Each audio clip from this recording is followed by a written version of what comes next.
bald, we glassed up, 4 eyes, and all. Someone just has a lot lash. More. Yeah, someone got a lot more lash than me, but it's whatever. It's whatever.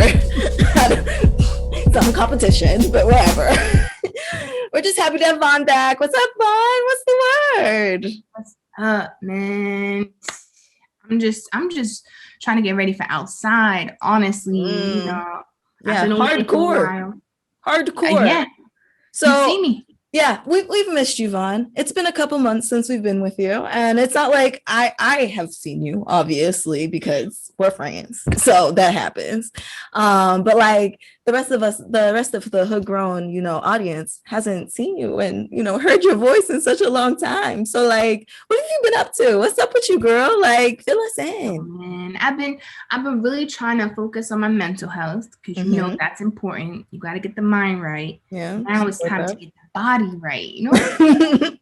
You know what I'm saying? So yeah, I picked up a jump rope and I just came to the point where I'm like, it's time to get serious because like when I first thought about getting a jump rope, I'm thinking about childhood days. I'm thinking about, joy and fun and just being young. And then when I started jumping, I was like, ooh. I was like, oh, this is sore. Ooh, my back. Ooh. Like it was crazy. So I'm like, let's just get serious with it. And it's been pretty decent. No, we've seen your growth on Instagram. Of course, I assume that most of our followers should be following Vaughn. Like, if you're not, get at her. Just if Vaughn. Not, it's just Vaughn, no T, 2 N's _ Yeah, I got you. Obviously, you can find that everywhere on the show. But anyways, I've been watching you. You've been an inspiration to me lately. I've been trying to get out there and working out. Unfortunately, it's raining today as we record, so I did not work out today outside, but you inspire me. I see you even on like your fucking work breaks. You're like, let me get out the rope. Yep. Let me just do it. I mean, it's crazy because I honestly, from time to time, this isn't every day. Like, I honestly get the urge to jump rope. Like, I find it fun. Like, I think that's the main thing. And you hear it all the time. Like, you hear people say certain, like, especially fitness people, they be like, oh, just get out and move, just do it, whatever. And I'm like, you got a 6-pack. Like, don't say nothing to me. Like, you've been moved, like, okay. But it's really just, find one little thing that you like and stick to it. And it can be a minute, it can be 5 minutes. Like, honestly, just really get out there and do it. But like, it don't matter how long, you know what I'm saying? I think it's just all about consistency and dedication. And like, if you're really trying to be outside after this mandate came out, you know what I'm saying? If you're really trying to be outside, you need to look good. It's like, do you want to look sloppy or do you want to look good? So like that, the streets are opening and it's making me real nervous when you say these things. I know. I don't know if I'm ready, but I'm fully vaccinated. Your body will definitely be ready. I'm fully vaccinated. So like technically my immune system is supposedly ready for this, but a bitch will be still wearing a mask. Expecting for a mass tan line this summer. Still, I don't think I really intend to be taking it off all that much, even being vaccinated. I know what Joe has said, but like Joe, right? I don't know. And Dr. Fauci's getting a little like Instagram like influencer to me, and I don't know who I'm trusting no more. Like, yeah, no, I feel you. I mean, it's like, how should we really feel about this? I mean, I know a lot of people are happy. A lot of people been inside. A lot of people been going crazy. Some people have found outlets. And for the people who haven't, and like outside was their thing, especially like the party promoters that I know in the city, that was their income, that was their hustle. So like, I totally get it, right? But at the same time, will I be in the club? Props not. I mean, look, an outdoor shindig, maybe. far apart. Got Look, you. I can't talk that much mess because before the pandemic, I was outside. Okay, yeah. I was outside, like inside, outside. So I'm not gonna talk too much shit about it, but I will be safe. You know what I'm saying? I'm gonna have my mask on. I think I'm with you. Like if it's outside, like with some oxygen and sunlight and everything, then I'm with it. Inside, I look back at some of the footage from like when I used to be in the club and we were like this close. I know when I see videos and like even watching old TV shows when people are that close, you're like, what? Remember when you used to be able to touch people? It's weird. People be this close talking. I am cringing. So yeah, so starting Friday, I guess masks are no longer required outdoors as social distancing. And bars are supposed to be at, I don't know, more than 50% capacity. They're opening up amusement parks and water parks. The water park thing is like, what's going on? Because no one can wear a mask at the. Oh, go ahead. But you can't wear a mask at a water park. You can't. And then also, water parks been nasty. Yeah. They've been nasty. So I don't know what's gonna happen. As an avid swimmer, I'm real upset. I don't know what's the pool situation gonna be. Thank God I have an aunt that has a pool, so I will be visiting her. Okay, but like no, because then we can make a plan and I'll because if it's just like, what's going on with them public pools? If you open up amusement parks, fucking water parks, can I make an appointment just to go in the pool once for an hour? Can I make that appointment? A little dip, you know, just a little dip. So yeah, with outside being open, it kind of leads the question of like, how safe is it gonna be, right, for us? And I was also curious, you know, because we finally got the verdict of Derek Chauvin, that nigga, that murader. We finally got the verdict. Derek. And we have no respect for him. We call him by his first name, Derek. Yeah, trash bag. And we understand that he was found guilty on all 3 accounts of murder. So that's 2nd-degree murder, 3rd-degree murder, and 2nd-degree manslaughter. If people don't understand the difference between the 3, I'll try to sum it up because I was struggling with this too. That's why I looked it up, and that's why I want to share with y'all, because I'm like, what's the difference? But 2nd-degree murder is defined as a murder that is not premeditated. So murder that is caused by the offender, reckless conduct that displays an obvious lack of concern for human life. So that's 2nd-degree murder. He definitely did that. Yeah, for sure. 3rd-degree murder is deliberate, unprovoked, unintentionally cause someone's death while committing a dangerous act. So that makes sense because he had his knee on his neck, right? So that's a deliberate act. But and unprovoked, unnecessary, because he was not fighting back. Exactly. And he was not armed. And you accused him of just a fraudulent $20 bill. Are you fucking kidding me? So many layers, because then they worked together, right? Yeah, he knew him. So let's just, in the end, was it not is it really not premeditated if they knew each other? I don't know. I think I think 3rd-degree murder kind of doesn't allow him to have that out. So he could have, you know, I don't know. I didn't watch the trial.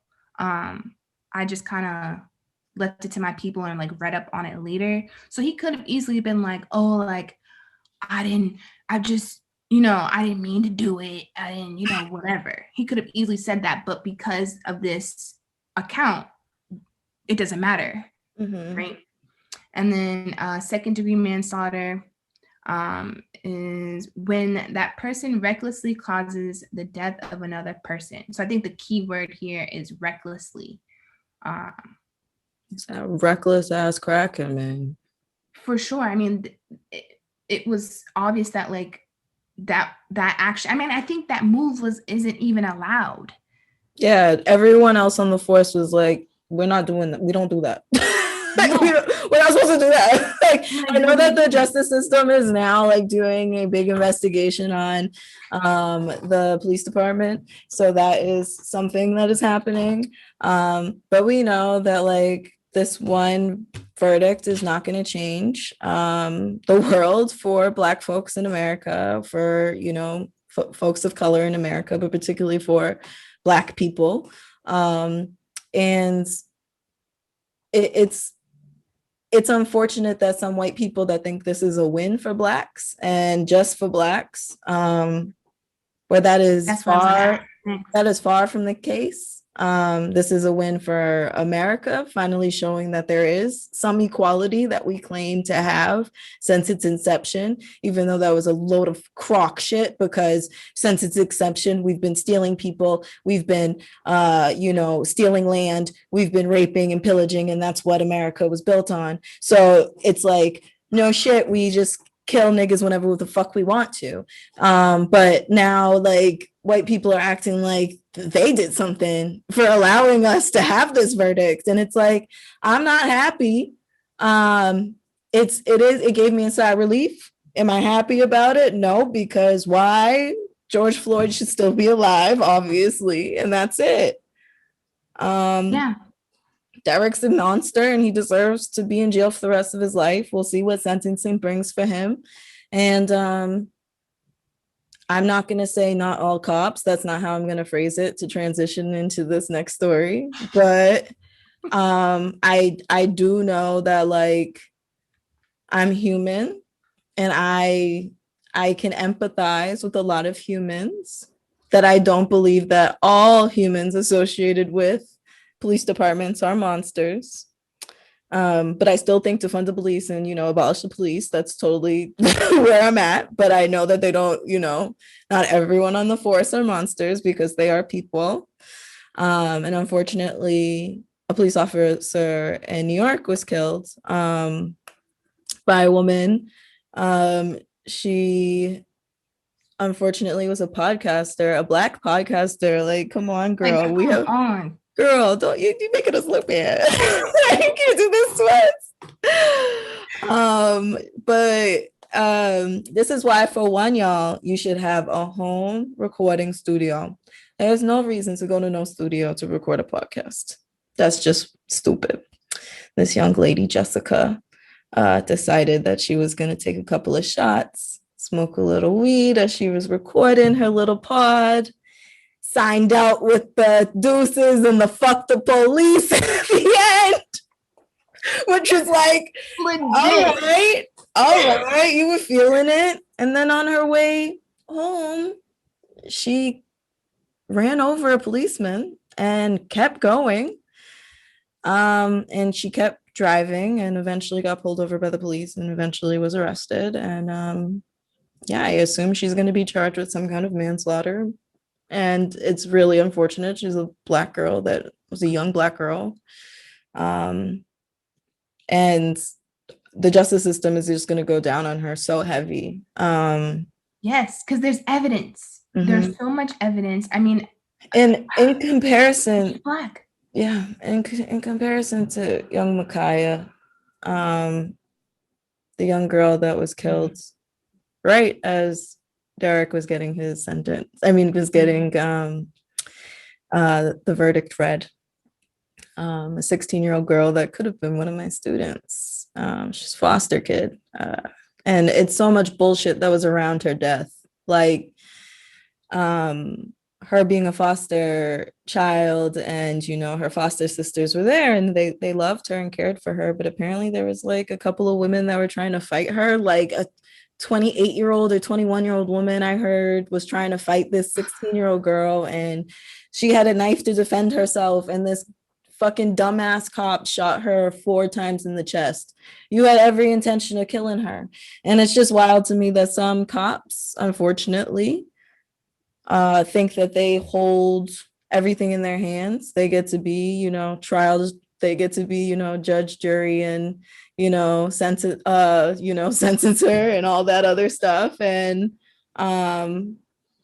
then we have stories like young Jessica, who was a Black girl, and, you know, she did get arrested, thank God. And unfortunately, the justice system will go down on her heavy, because we know that's how it will. I mean, heavy as fuck, because like if this was a white girl that had an accident. Right. I mean, so this is my thing, right? Like, this is how, like, I just, once again, this, I don't know if it's empathetic or like this vision of being able to like see these different sides and hear these different stories, and then like still like really not justify it, but like really just kind of I don't know, just imagine these different outcomes, because their people are saying that they're for the cop who shot the young lady, saying that like he did his job, you know, he could have gotten killed, he prevented her from killing the other girls, and like all of this, like, right? But at the same time, like, did he like he didn't have to shoot her, right? Or he didn't have to shoot to kill. That's coon speak. If anyone's saying that bullshit and you're Black, that's coon speak to me. I'm just going to outward say it, because like you are just being a fucking house nigga saying that bullshit. Oh, they were like, are you fucking kidding me? She was 16. There's been white little boys that have shot up and killed like dozens of people in spaces, and they get McDonald's on the way home. Like, I don't understand why she couldn't get the. Jessica was with a just as dangerous of a weapon, a vehicle, clearly, and she actually killed someone, and she was able to be brought in safely. Like, homegirl did not look touched when she was being, you know, brought into the police car. And I'm not saying that she needed to be brutally abused. That's not my point. I'm just saying what she got should have happened over here as well, and it makes no goddamn sense. At least there's one. I mean, like, at least one Black girl was treated well, but at the same time, it's fuck, like, right. I mean, I think there lies the question of like, where does the sympathy go? Who is the justice system like doing its job? Like, I there's just this constant unbalance, and it also reminded me of who said, I can't remember who said it, but it pushed me to research and like see what this actually meant of a Pyrrhic victory. And so a Pyrrhic victory is a victory that inflicts such a devastating toll on the victor that it is a tantamount to defeat. It takes a heavy toll that negates any true sense of achievement or damages long-term process. So here we are, we got the verdict for David Chauvin. We see the system doing exactly what it's supposed to have done, but here we are still losing lives, still in this battle between Black people and police. And it's just like, when is it going to end? And people are saying we need to dismantle the police system. And I agree. I don't know. One of those people. You know, I don't have the answers. I don't know what that's going to look like. You know what I'm saying? But I mean, when we think about the history of police and what they we need more social workers in the world. We need less police officers, and that's it. Exactly. That's it. Like, that's the end. The teachers, the funding needs to go to the social workers. Like, where it matters. So I don't know, man. And you know what? Social workers should actually get overtime and not fucking police officers. It makes no fucking sense that there's so much fucking overtime for you fuckers. Like, what the fuck are you doing? Do your job on. Guess what I have to do? I don't get overtime. And I had to do work outside of school. Right. Get over it. Grow up. This is what it's like to be a public servant, homeboy. You know what's on my every paycheck I get? Non-negotiable. That's what that means to be a public servant. Like, bitch, no, you don't get to ask for a raise. You got to do it on merit, and that's it. You got to get a fucking another degree if you want to get a raise. Be here longer. I'm not gonna disclaim any names because I don't want to put her job in jeopardy or anything. But it's this individual that I know. She works for Boston Public School Transportation, and let's just say, whatever. She works for Boston Public Transportation. So her segment is for like the buses for schools, and there was a situation where the bus refused to go to these stops to drop off the kids. I mean, he's been doing it before, but this particular day he decided not to. And the principal or the teacher was on the phone, and mind you, school's over, right? So she's like, what are we supposed to do with these kids? And I'm like, I'm hearing this, and I'm like, watch them. Like, you're supposed to do your job. Like, what do you mean? What are you supposed to do with the kids? Like, they're at the school, they're safe. Let's continue for them to be safe. And then she goes on to say, well, who's gonna pay my teachers this overtime because they only getting paid for like a certain amount? And it's like, I get that part. But at the same time, you know what I'm saying? It's kind of like your job, right? To take care of the kids. So just wait there 30 minutes, you know, I'm sure a lot of that. Yeah, that happens a lot to me. And you just do it. You just do it because. Did you was it me? No, just because it's like, for one, it's like I'm just more empathetic to my children. I know the situation that they're in. I care about their home lives.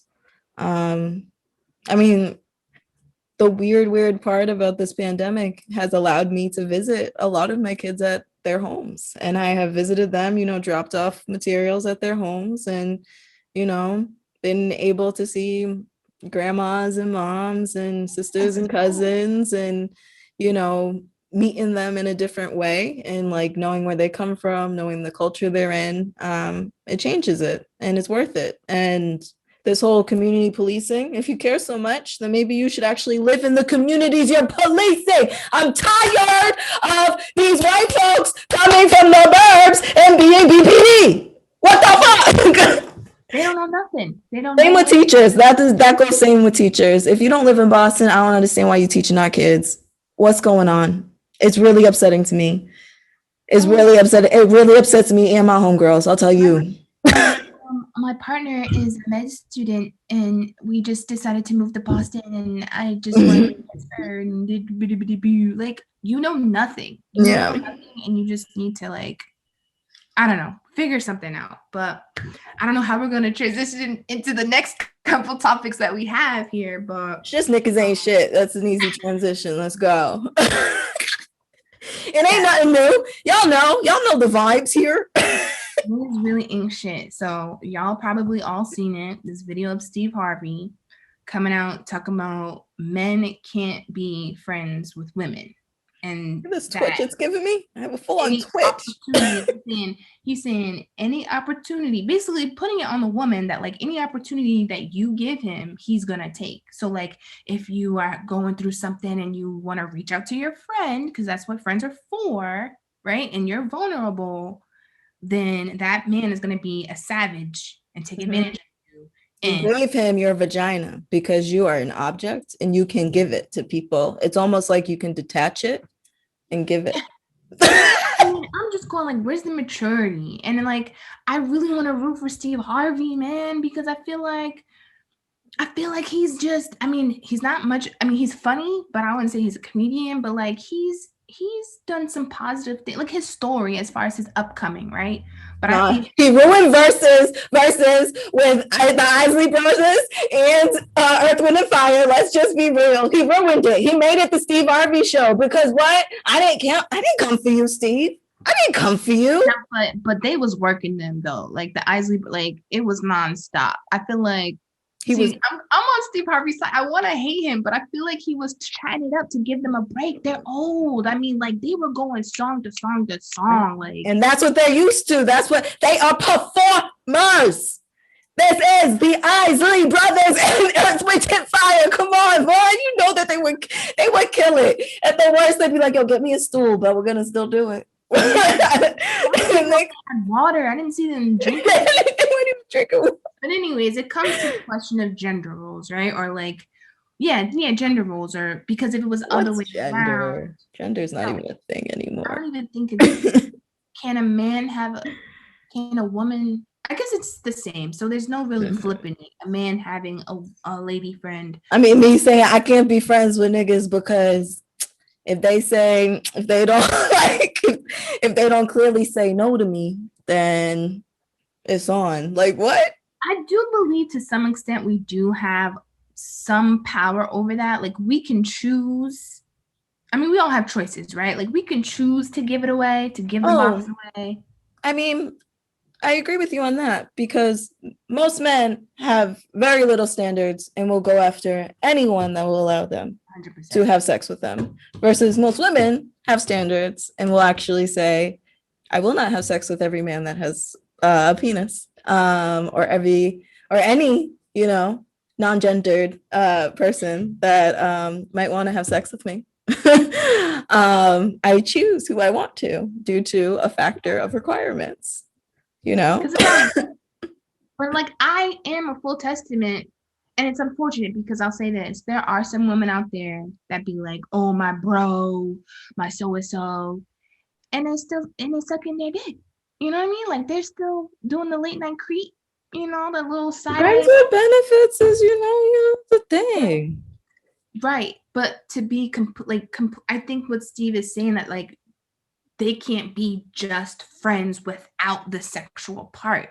And like, I definitely have friends that I consider, a friend with benefits. I have friends that are male that are just friends. I have friends who are friends and, colleagues. I have friends and that are, folks that I do certain activities with that are not sexual at all. But also, someone who identifies as bi or queer, it's a lot different for me because I don't look at every body as someone to fuck, because technically most people think that bi folks, we choose everyone. We're just so open. And it's like the exact opposite for me. It's like, I'm so choosy. I need more options because one gender is not enough for how choosy I am. I feel that. So it's crazy. So along with Steve's video, I also saw another video with Yandy Smith and Mendices from Love and Hip Hop, VH1 show. And I think they were like on another show, maybe, I don't know, one of those marriage boot camp shows. I'm not too sure. But if y'all don't know like the history between them, Mendices went to jail for like 4 years for fraud or something. He was in there for a minute. While he was in there, he was a Brooklyn nigga. That's yeah. He was a Brooklyn nigga. That's it. We know what that means. Right. And so Yandy was holding it down. Like, she was taking care of the kids, one of them not biologically hers. She was taking care of her business. She was working out. I mean, you don't hear no scandal about her. And if there was, and I'm sure she got his commissary checked every week or whatever. Like, I'm sure he was fine, and I'm sure she visited. Like, you weren't lonely. So that's another thing. She didn't visit every day, and that was a problem. Yeah, the trust was kind of flaky in there. How do you expect someone to go visit you every day if you're in prison? Hell fucking no. I'd be like, I'll see you weekly, maybe monthly. Like, I'll call you, bro. But like, what is it? I gotta live life. You left. Yeah. I gotta work 2 jobs now because of you. Like, the question came to him as far as like, if the roles were reversed, if Yandy was to go into jail, would he hold it down? And this nigga said, he was like, I don't know. I can't. Like, and she's like, wait, what? Like, I like your impression of him. No, like, I don't think I can do that. Okay, one, I will commend him for his honesty. At least he... Sometimes you don't gotta be so honest. Because it's like, just think of your girl and be like, will she get arrested and go to jail? Is there even a chance that she would do that? That's what I'm saying. So why would I just lie? That's what my second point was gonna be. Like, I commend you for being honest, but you was like a little bit dumb. honest. Like, let's be real. Like, how do That's you why this show might be scripted. Yeah, it might be low key. Who knows? Because if that was me, I would have been tight. I would have been tight. Oh, for sure. I'd be like, go make it on your own for a little while. See what happens. I'm like, so you mean to tell me you wouldn't be able to take care of the kids? You wouldn't be able to take care of the business and visit me? Because that's all. I mean, are you saying you're gonna get into a whole other relationship while I'm out? Like, I don't know. And 4 years is a long time. 4 years is a long time to ask for someone to wait. It's not forever, but it is a long time. It is, and it has to be real love for that shit to be able to fly. I mean, I don't know. She did have a choice. Oh yeah, for sure. But I think if she was thinking of like legacy and like everything as a whole, I could understand why she made that choice. I completely get it. The entertainment world is something else. But I'm glad to see Willow Smith coming out.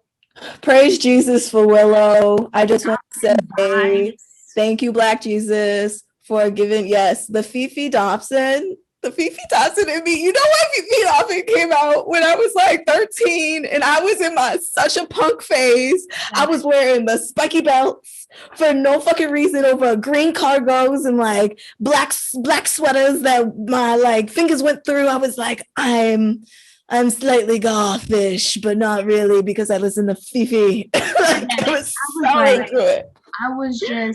like, wow. When I first saw Fifi Dobson, I was like, yo, Black people can do rock music. Like, we can do that. And then I also felt like girl power, and the songs were dope. Like, they weren't like, I always saw rock music as that, like that screaming. That's metal. Okay, metal. I always thought it was like that. But now here Willow is, and I've always been a fan of Willow. I know I love her voice. Out of the box. I've always been a fan of the Smith family, period. I know, they're just a fucking talented group of individuals, beautiful Black people. Just I feel like they're from the future. I honestly do. And shout out to Will Smith because he reposted me that one time, and I felt famous for like a day. I felt famous for knowing you, bitch. I was like, yeah, this happens. That made me feel more famous than even having a billboard up. That was a low key, high key. Just put that in there. I low key, high key have a billboard up in Hyde Park, whatever. Check it out. You want to talk about that real quick? Oh, it's whatever. No, okay. It's just a billboard. It's just a full-size billboard and my whole face and body's on it. And it says my name, local artist. And it says like Boston's all inclusive. So come visit. Whatever. Tone. Yeah, I mean, it's really time to give artists their flowers. And speaking of artists, Mia Neal, who is great transition. That was a good segue. Really theater designer, along with Jamaica Wilson and Sergio Lopez Rivera. They just recently won an Oscar for makeup and hairstyling on the movie Ma Rainey's Black Bottom. I watched that. That's on Netflix with what's her name? What's her name? Oh no. How to Get Away with Murder. Oh, Viola Davis. Yes, Viola Davis. She did her thing with that. And Black Panther. Oh, I'm forgetting names. Chadwick? Yes, he's in that movie. Chadwick Boseman? Yeah, that's his last movie that he did. And when you think about for me, when I think about the actor, and especially an actor who's passed, I just view the film differently. Like, I had to watch it twice because such a beautiful individual. Second is like the dedication and just the emotion, and like it's based on a real story, but I felt like this like was real because I always get curious of like, how do they know that's what was said? How do they know like emotion in that room? Because like were y'all there? You know what I'm saying? But I feel like they really embodied that. And along with the acting comes good makeup and good hairstyling.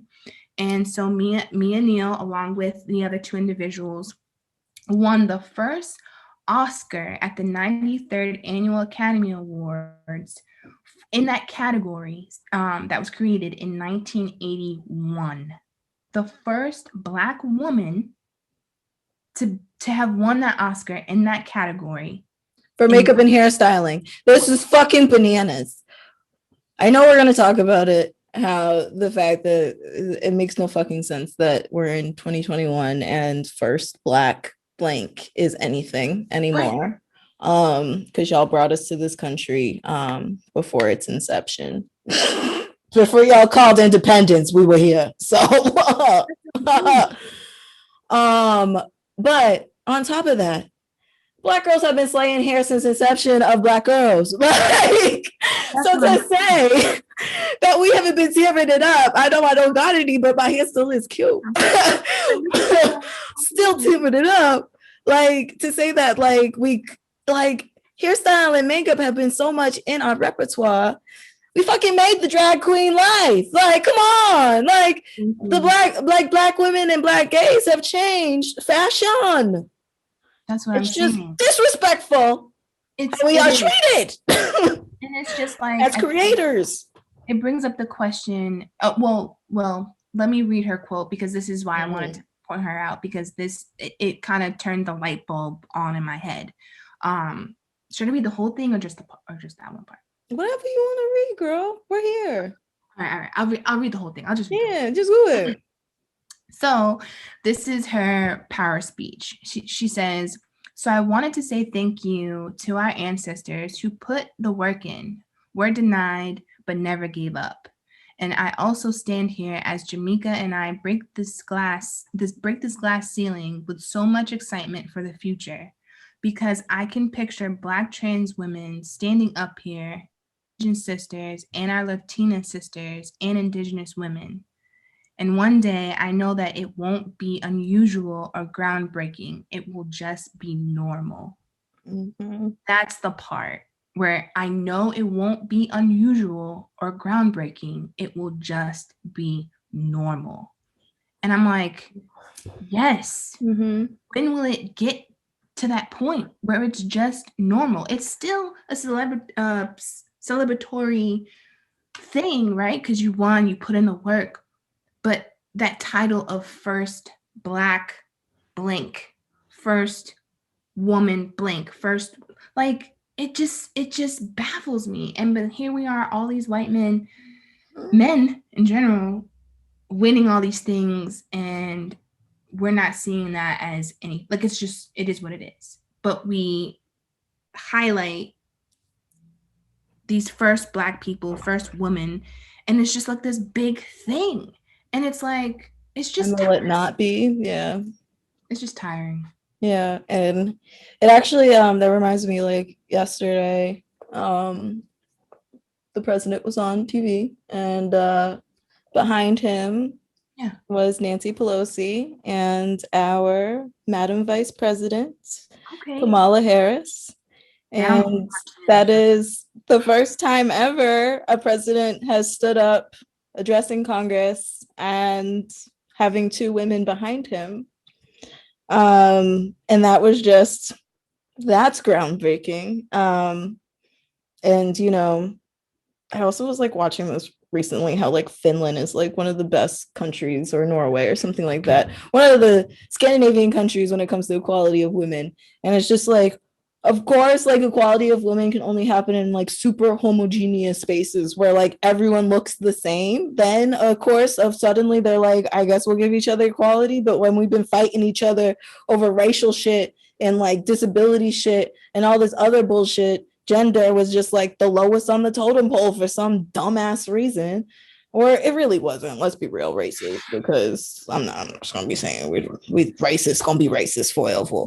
But the sexist is gonna have to live. They're gonna have to deal. But the racist can thrive. Yo. No. I totally feel you. I totally feel you.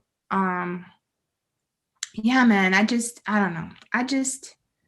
I want to believe that our new president is for us. I want to believe that now is our time. Joe claims he's for the blacks, but you know. I just have a little. I have a lot of like pullback, a lot of You know what I mean? struggles dealing with Mr. Joe Biden. You know what I But mean? he was a lot better than that dummy Cheeto we had as an option. So Yeah. it was like there was not really there was no option. Like it was like Joe's running for president. Okay, let's make him win. Yeah. Yeah. I was gonna vote for any Democratic nominee at that point. It was a shit show of all of them, but I would have voted for any of them, no matter which one got to the top at the end. We'll And I will say see. that confidently. We have no, I mean, the power is in the people, but I think a lot of people are on the bandwagon. Some people are waiting it out, and some people are really, really fighting for us. I think only time will tell, you know, give him, I don't know, the end of this year and see where we are, you know, this time next year. I mean, he hasn't done that much. It's been his first 100 days, right? It hasn't been that long. He definitely hasn't done anything for us. He's done things for others. I mean, half this country is vaccinated, you know. We got another stimmy. No, this guy, I don't really like. I'm not hyping him at all. Don't think that this is hype. This is not me like saying like he did do stuff, but like, yeah, I don't know what he could have done the first 100 days to be like reparations. This is for you black folks. I mean, like, yes, reparations makes complete sense, but at the same time, like COVID kind of, you know, took over, and you kind of could have had the reparations, but COVID came. Yeah. Is that what I'm hearing? Yeah. Okay, I feel that. And I'm thinking when COVID's out, then he can focus on black folks, like he said he would. Hopefully, fingers crossed, Joe. Hopefully, this is the time to manifest, right? This is the time to get to where you need to go, or where you want to go, as a matter of fact. If you guys weren't aware, the pink moon in Scorpio was just recently, these last 2 days, from the 26th to the 27th. And from what I understood, it was a time where the super full moon is like close to the earth, closer than ever before. I don't know the measurements, look it up, but it was this window where it was highlighting unexpected events, changes of plans. It really got involved with like emotions, I guess. So it was a time for people to, you know, especially the people who are into crystals and sage and all of that, really, you know, come up with your was Mercury in retrograde as this was happening? Like how does overlap? That's a good question. I'm not sure. As someone who appears to be a spiritual guru, I will say appears, right? Like my appearance would make one think that I am to astrological symbols for some reason. Don't know what it is about me that screams that, because everyone's like, what's your zodiac when they meet me? And I'm like, bitch, I barely know anything about my own. And someone's like, I'm a Pisces, which means, and I'm like, I don't know what that means, girl.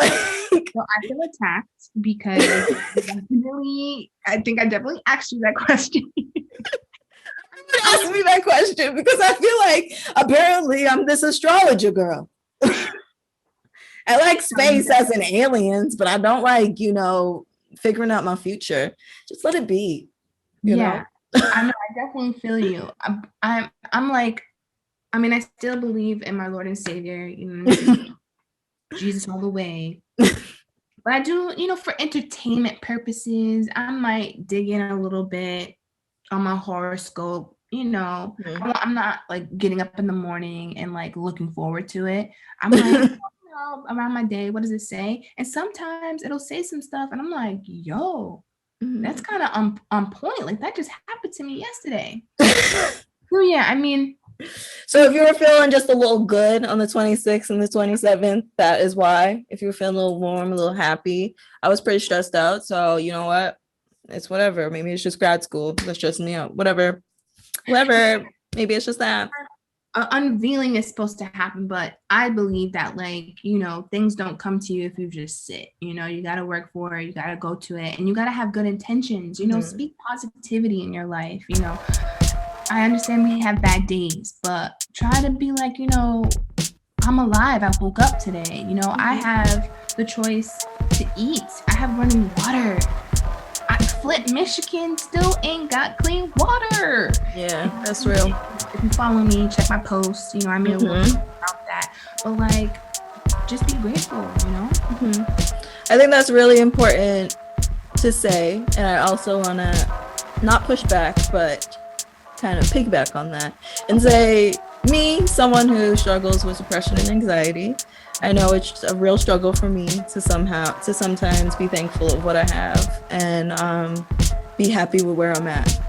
But it is important to kind of just, you know, count your blessings. And I know sometimes making a list of the good things still don't make it better. I'm fully aware of that. And I know sometimes it's just going to take a couple days before I can, you know, physically do what I'm supposed to do. But I'm always on point and, you know, everything else comes out on time in the end. But I do think, like, you know, positivity is important. I don't think of myself. I always, you know, I have the tattoo on my leg that says I cannot be an optimist because I'm a prisoner of hope. And that's a Cornel West quote. I got it when I was 17 and, you know, it was corny then, but I still feel like it's really, you know, important to me now. I guess I'll still be a prisoner of hope and continue that way of living. And I hope others can feel that way too. If they don't feel optimistic, you can still be hopeful. Even if you don't feel hopeful in that moment, no, just be trapped in that hope. That's the one good thing you can be. Amen. Preach. Well, it was great talking to you, Vaughn. It was so fun having you back, and we're so happy to have What's the Word back. And we'll see you next month. Right? What's the word? All right, y'all. I got to get out of here. Bye.